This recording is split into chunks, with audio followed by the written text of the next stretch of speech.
MX Gaming. I am, of course, Phoenix, and I hope everyone had a happy holiday, Merry Christmas, Happy Hanukkah, whatever you prefer, whatever you celebrate. I hope it was enjoyable. I hope everyone had a Happy New Year, and obviously a safe one.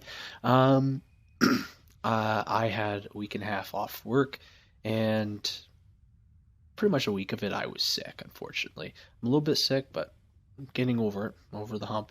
The other thing, and I apologize that my videos weren't consistent.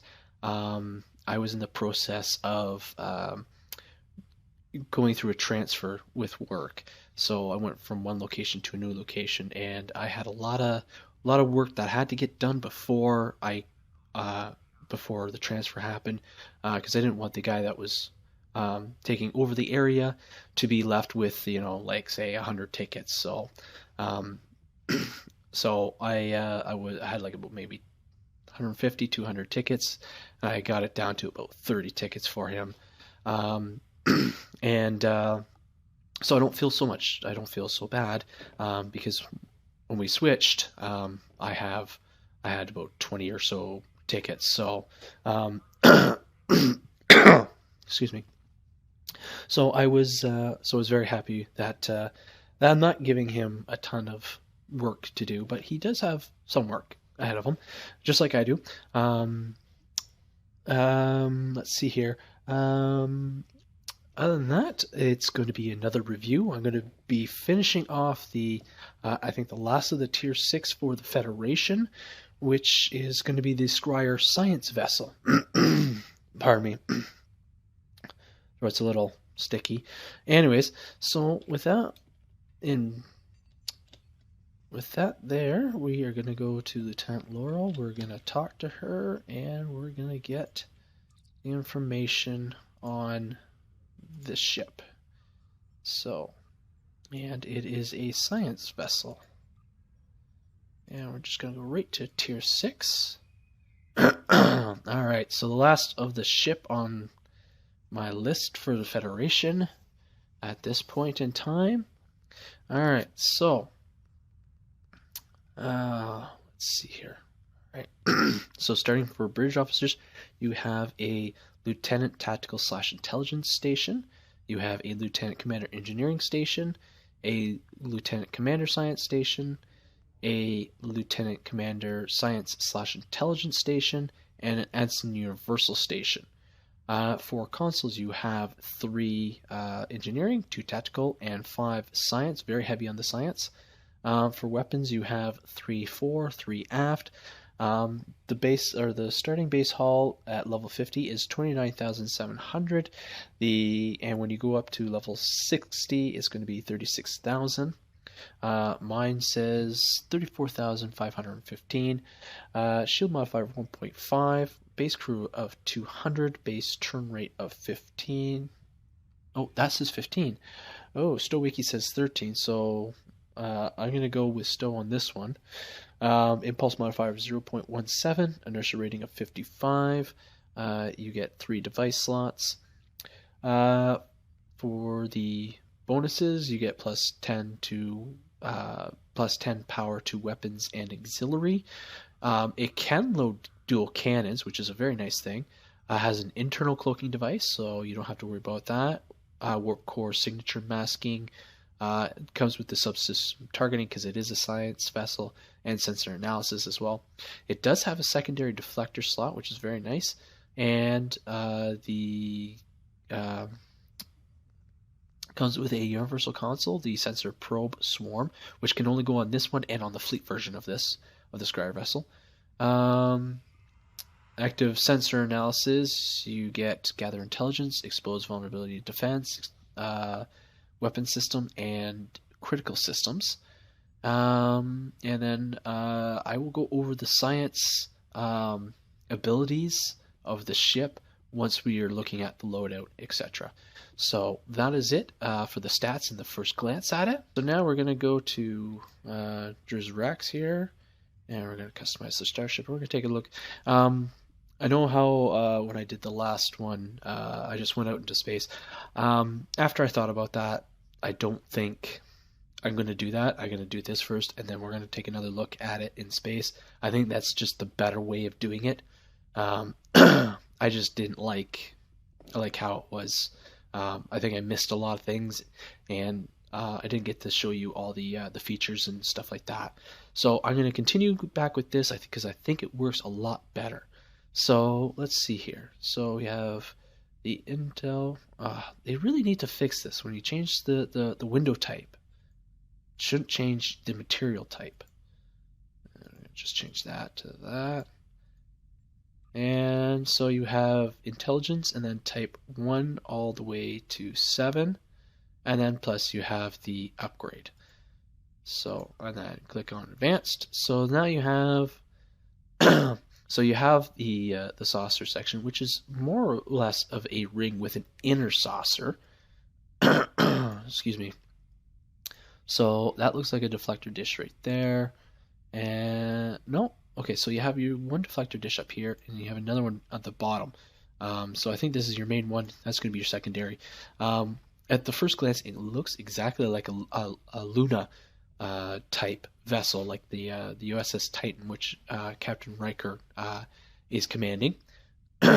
So the saucer section here with this outer ring right here, it's got a bit of a point at the top, at the nose here, and let's see here. So apparently this was more or less designed after DS9. I was looking at Stowwiki, and that's what they were saying. A lot of it, some of the design came from DS9. So that's with the ring in the center ops area here. So it doesn't look too big. I'm not really sure if I'm a fan of the ring or not. We'll look at the other styles and whatnot as we go by. So I'm not sure what this is, or even these. These kind of look like shuttle bays, like a shuttle would come out of those. That's kind of a steep. It's on top and bottom too.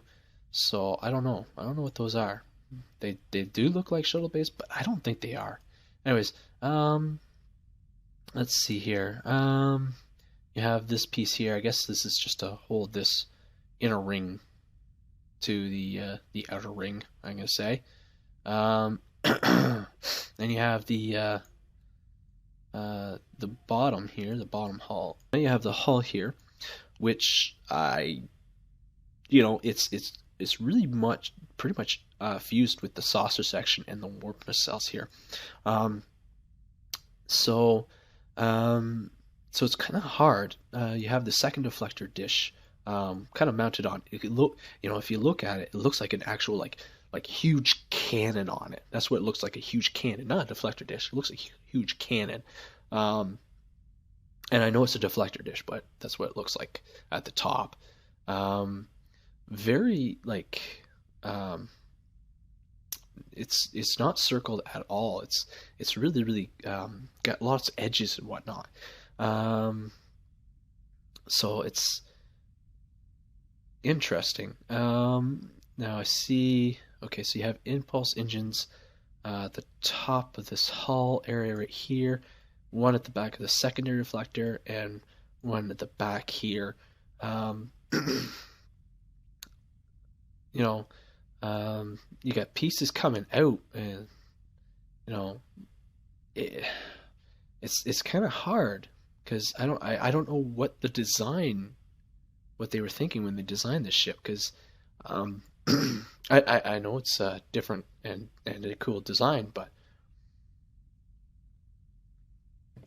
for me, things just don't flow properly with this ship. There's a lot of things that don't flow properly, like the warp nacelles, for example. Here, the warp nacelles are like right in there, and as cool looking as they are, I don't know. I don't think this is how the warp nacelles should be, like right in there like that. I'm very confused with the design of this ship. That's all I'm gonna say. But yeah, lots of edging, lots of peaks and valleys and stuff like that going on with this thing. and parts that are somewhat attached but aren't. Well, yeah, they are attached, but you know, it's kind of difficult to tell. Sorry, guys. Throat's really scratchy today. But the warpness, like I said, the warp nacelles are pretty cool. Like they're you know, they look like daggers almost, right? You know, here's the hilt and here's the blade right here. You know, very sharp, very pointed. Very cool. So I'm actually going to go with that. These are shuttle bays right here, which is really interesting. Shuttle bays near the front. Not a lot of vessels are like that. So the warp nacelle here, or the ram scoop here, is really sunken in there. The deflector dish is on an angle on top and bottom. So, yeah, it's an interesting design, but I don't know. I don't know if I like it or not. Anyways, let's go in this style. So saucer section, you have Scryer and the Scryer Beta. So it just changes the blue sections there. And then for the warp nacelles, you can have the Eclipse. I think the Eclipse works really well with this. Okay, get rid of that. Looks, you know, it doesn't look too bad. In fact, I think that flows a lot better. You know, with the Phantoms, which doesn't really go well, to be honest. And you have the Scryer, obviously, and then you have the Scryer Beta, which has the typical red for the ram scoops and then the blue for the warp nacelles. So that's pretty much it. I'm just going to leave it as Scryer, just for this time. Rear hull, we have long and we have short. So you can have the rear hull of this shorter. You can have this piece sticking out. And then saucer ring. There we go. So you can have empty or filled. See, even filled, it still doesn't. I don't know. It just doesn't feel right. It looks like a almost like a shovel sometimes. I don't know. Just my thoughts here. We'll leave it empty for now. Alright, so let's see here. Pattern. We'll go with intelligence patterns on these things, because that looks cool.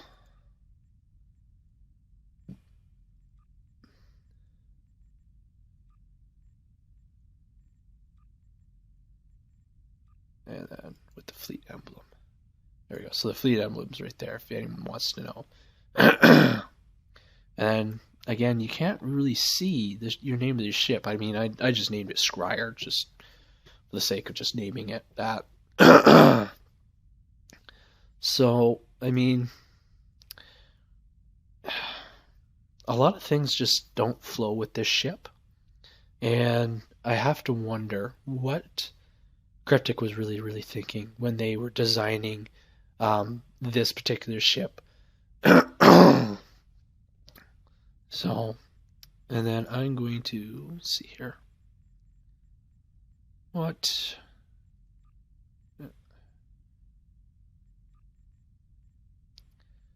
bridge should I go with? Let's go with assistance. There we go. Alright. So we're leaving it as is like that. Alright. So we're going to go up in space and we're going to look at the loadout and bridge officers and traits and all that fun stuff. Most of the traits are the same. Actually, they are the same, I should say. They are the same.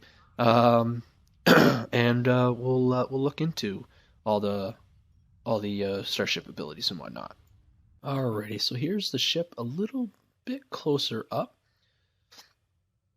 I'm still having troubles trying to describe this, or even coming up ways of describing it. Yeah, I'm at a loss for words there. So, anyways, okay. So let's look at my loadout.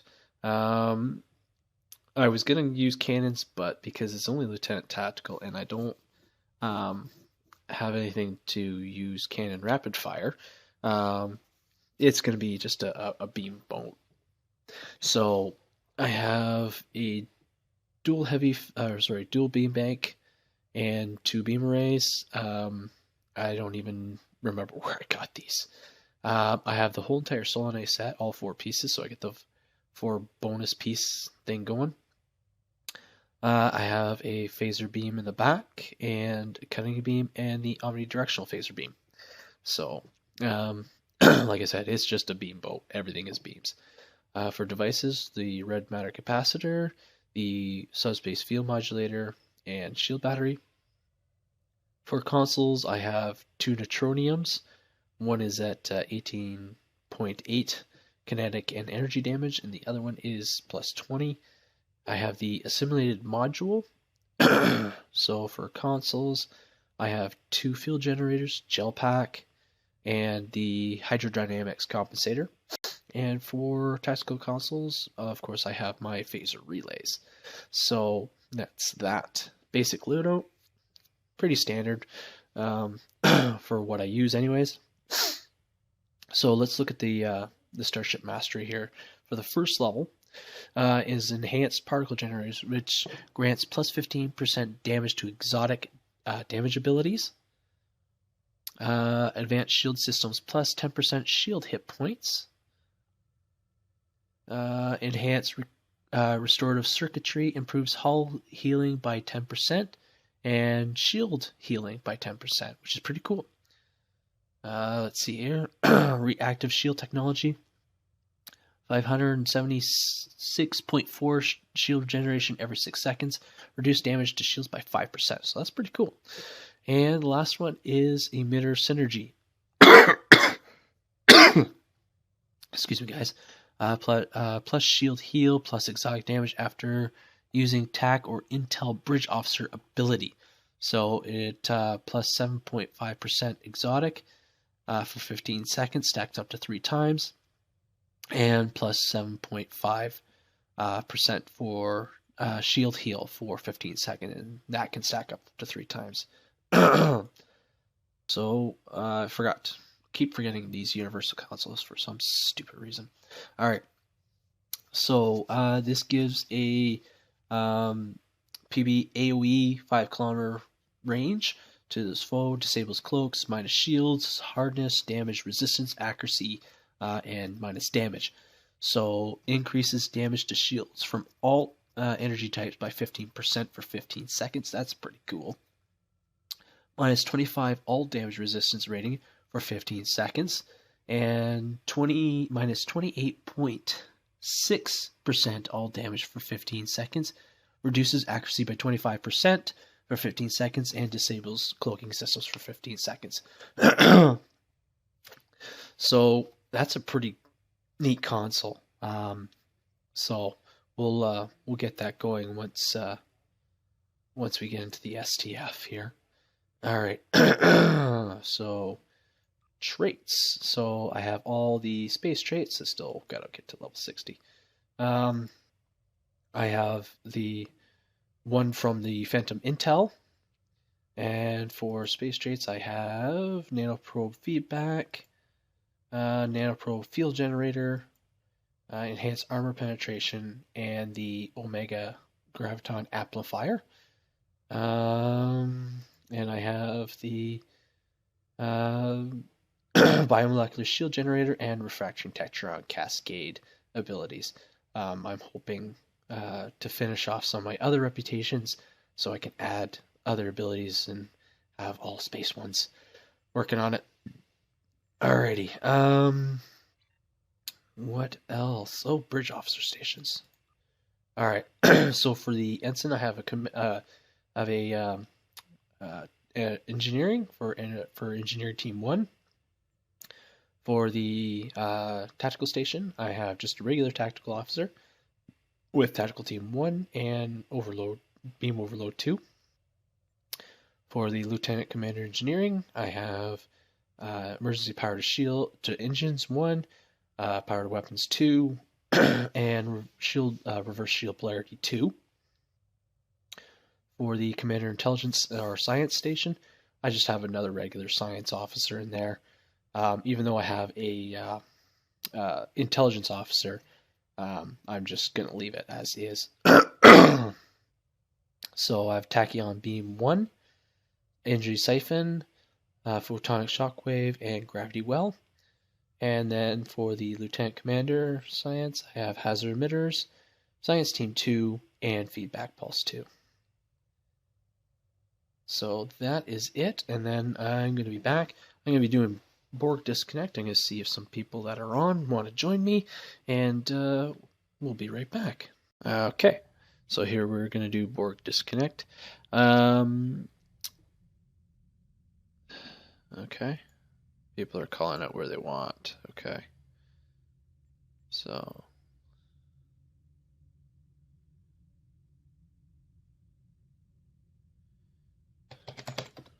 Oops.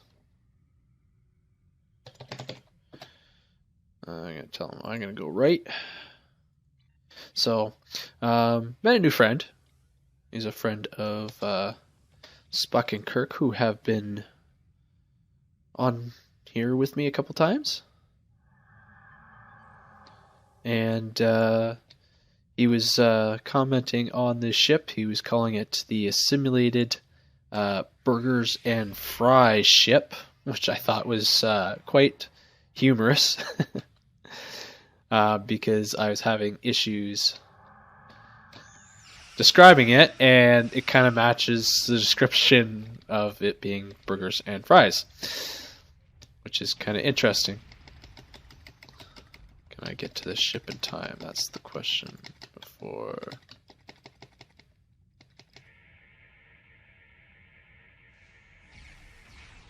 All right.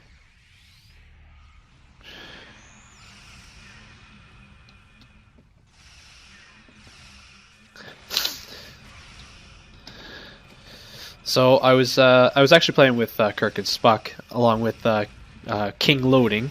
That's the new friend's name, and I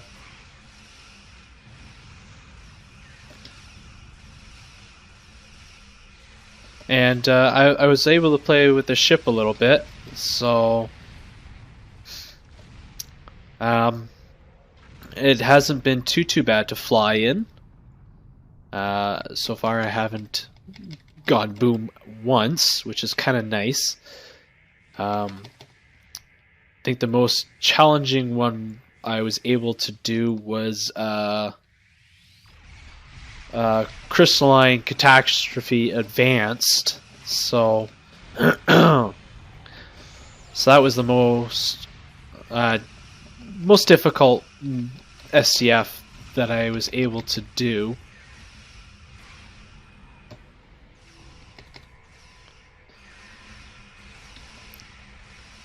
And I wasn't destroyed at all. Sometimes that one you can get destroyed in. Well, at least I can. Not the most... We're not the best gamer around, but I do try.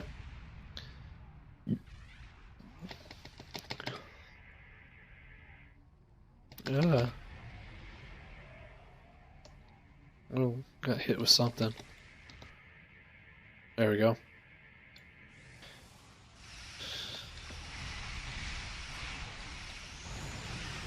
Wait, Borg Sphere. Don't want you around. You're not welcome in these parts. Alright, so... Picking up a massive disturbance in fluidic space. Species 8472 is approaching.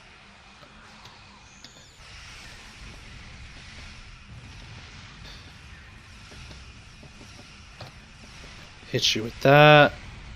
Oops. Well, yeah, we'll hit you with that too. You deserve a gravity well.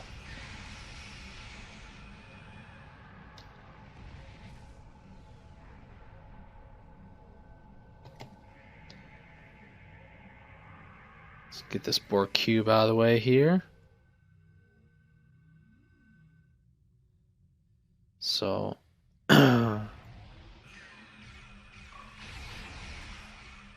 should be saving that for the Borg cubes when they show up.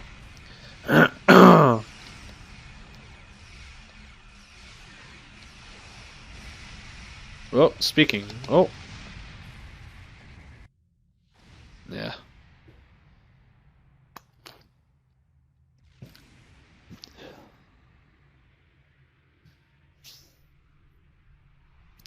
The Unteam will destroy the disconnected Borg ships. Stop them.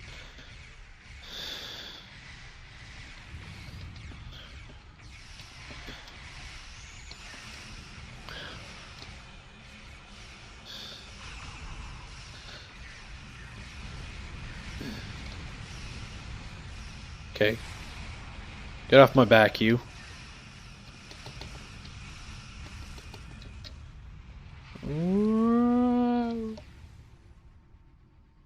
Alright. I'm gonna go after these monkeys over here. Oh, maybe not.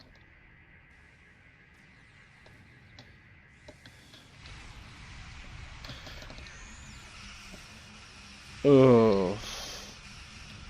Or a cube.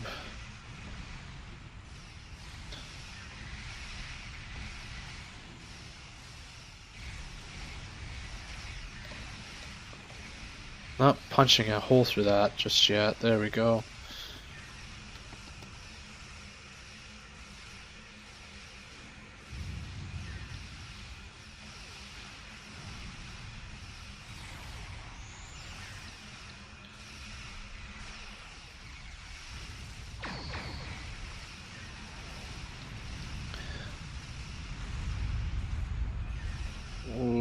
Okay.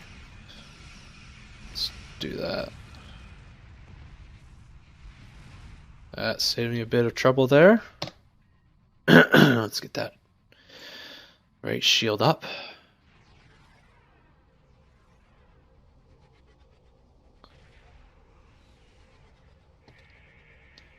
Yeah, that's an ability that he just put on me, which is pretty cool.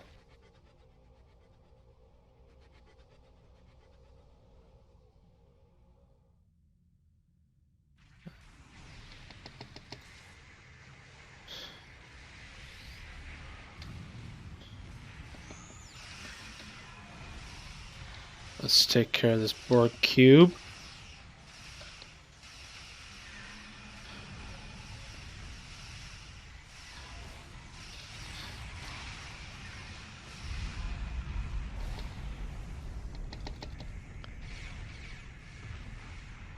Oh, just.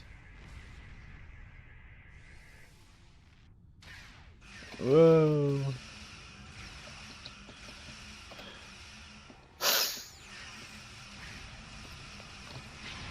Ooh. I don't know what that knocked offline, but that was not cool.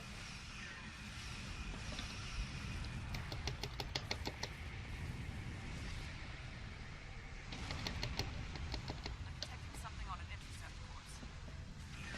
Quite close. Oh, shoot. Oh. Okay, King Loading got that. Awesome. Good job.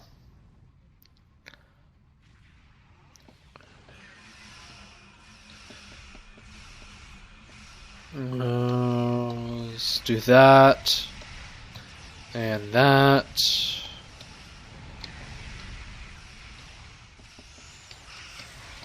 Oh. Oh. Oh, oh, oh, oh, oh, oh, oh, oh, oh. Okay, come on. I need to get out of there.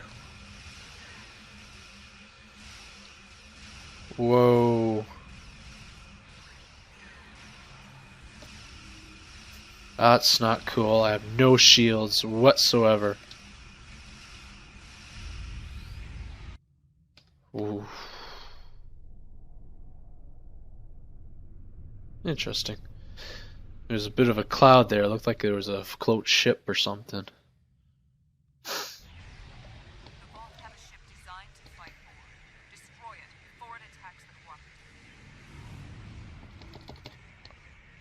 Okay, get this Borg cube out of the way, and then... Alright.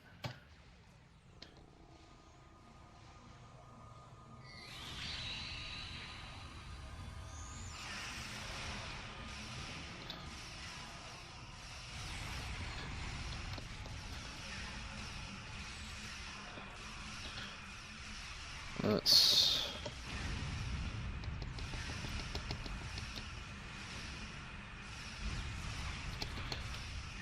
Can I get to this Borg ship in time?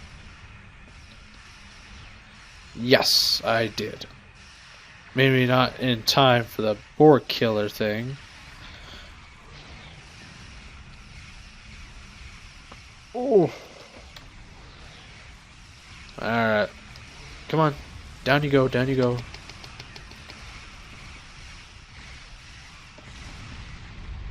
Oh. Shoot. I hope that wasn't,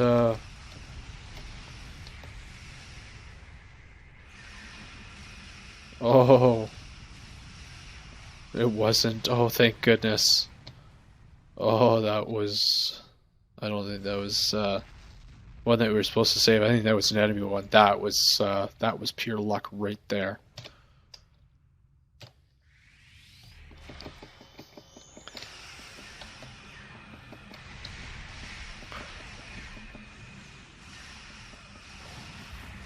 Oh. Oh, oh, oh, oh, oh, oh, oh, oh, oh, go away.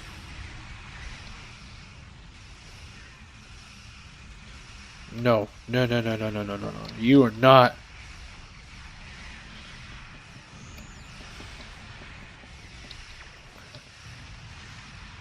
You will not touch. Oh, oh, oh, oh. Getting pummeled over here.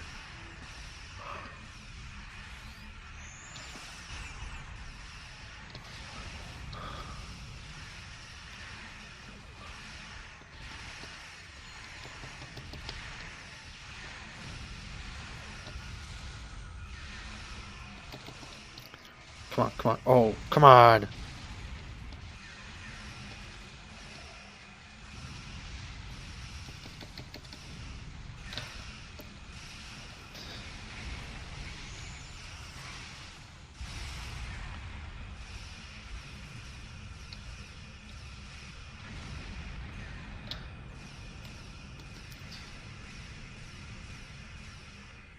Ah, finally, there we go. Oh, it's just...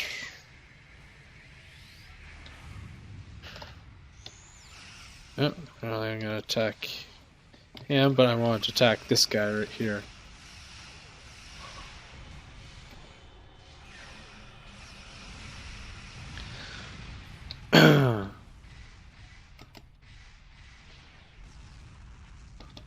Oh, sweet.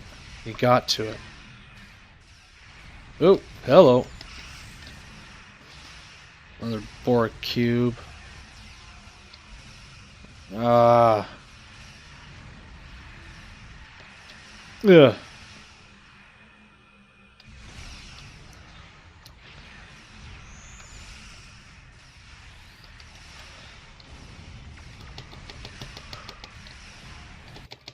Oh, sweet. Alright. Perfect. You will be eliminated.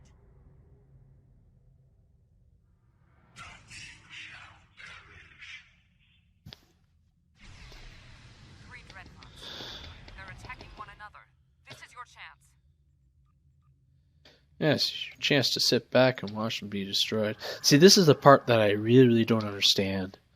See, I'm thinking, if you want to make it challenging, have it so that you have to destroy a one of these three at certain intervals, and then your last person that you should attack is the Borg Queen. Alright, so let's do this. Ooh, I have very little shields. Whoopsies! So that would make this a little more challenging.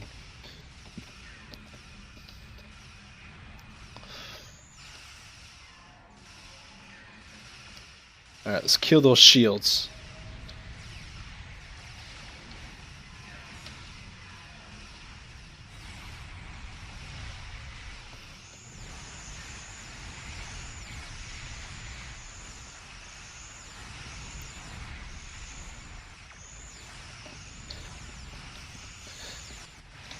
So, pretty much like the the experimental science vessel, this moves a bit like a escort. It's a little slow to get going, but it will go. Or it's not too bad, I should say. Tripping over my own words. Sometimes I need to think of what I'm saying, but I'm so concentrated on what I'm doing.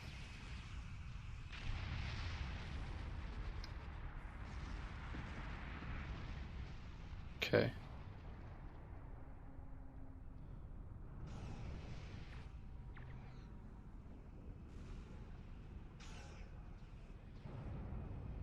Alright, I guess we're attacking the Borg Queen. I have no idea if the Undine is dead or not.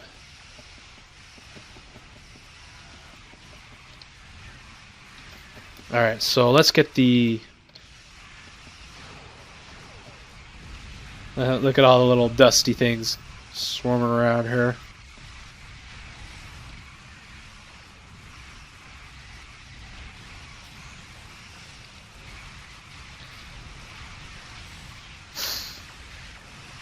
Pulling out all the stops on this one.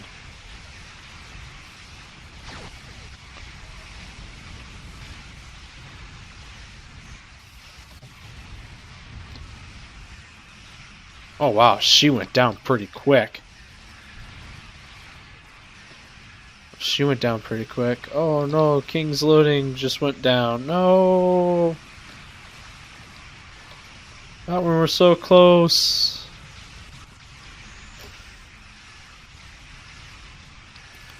Can we do it? Can we do it?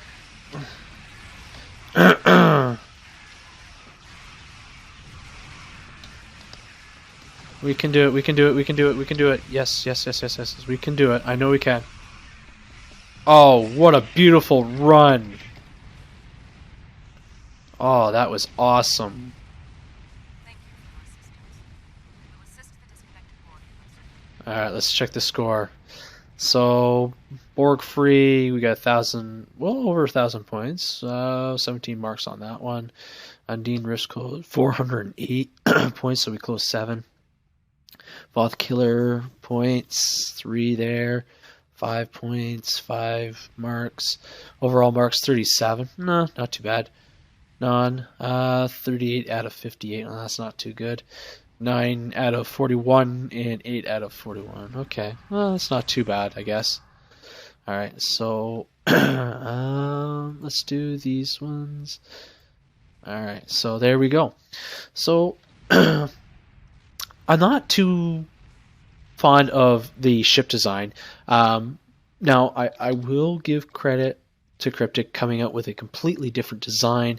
You know, I like that they're kind of, you know, changing things up and making interesting designs of ships. But this one, you know, the burger and fries thing really stands out now, unfortunately. Anyways, the bridge officer seatings, because I'm running as a tactical character, I don't think it fits well with me. I was able to survive. I didn't explode once. Came fairly close, but not too bad. You know, I can handle my own. I can do what I need to do. Wasn't as damage intensive as I normally like, but you know, that's okay. It's a science ship. They're not really designed for combat, anyways. Excuse me, guys. Sorry about that. So it's not a bad science ship. Out of some of the ones that I've flown, I'm actually kind of impressed that the science ships have been okay. Now, it could be my playing style. It could be the gear that I have on. There's a number of factors that that are happening that you know, that make the ship great, or can make the ship terrible. Better gear is obviously another thing, But anyways, that is it for me. Thank you for watching. Live long and prosper. And as always, see you out there.